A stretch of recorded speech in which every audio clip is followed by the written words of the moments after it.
want to go back to Washington right now once again and bring in our next guest, because Peter was just telling you that the Bush tax cuts are getting a lot of attention right now. There's a lot of controversy. Tough thing to increase tax rates in the middle of a recovery. Tom Gallagher is Institutional Investors' top-ranked analyst on Washington. We turn to him now to sort of handicap what to expect here.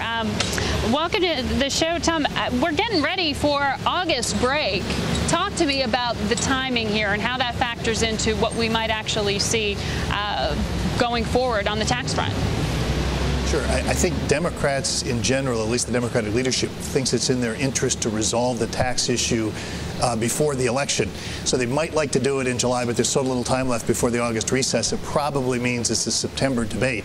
But if it's in the Democrats' interest to resolve it before September, it probably means it's in the Republicans' interest that it not be resolved before then. So I think there's a real prospect that markets will have to cope with the idea that the tax issue is unresolved when Congress breaks to adjourn for the November elections. And I think the markets will then start to worry about the option that Peter outlined, namely the prospect that stalemate could produce a tax increase on every income taxpayer.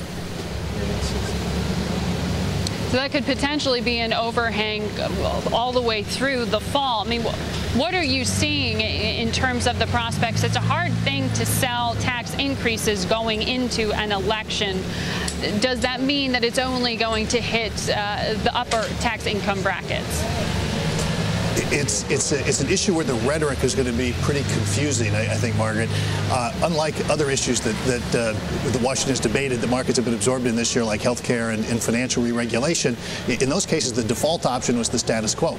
In this case, if you have stalemate, the default option is everybody's taxes go up. So Democrats will portray this as a tax cut for the middle class.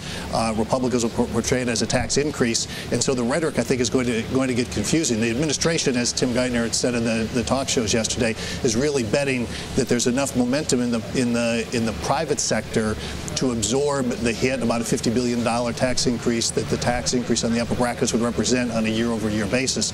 So that's really the bet, how much underlying growth is there in the economy. And our bet is that they actually do resolve the issue, and you get something along the lines that Obama proposed as the outcome. But as I said earlier, I think at some point the markets are going to worry that it's going to be a bigger hit than that.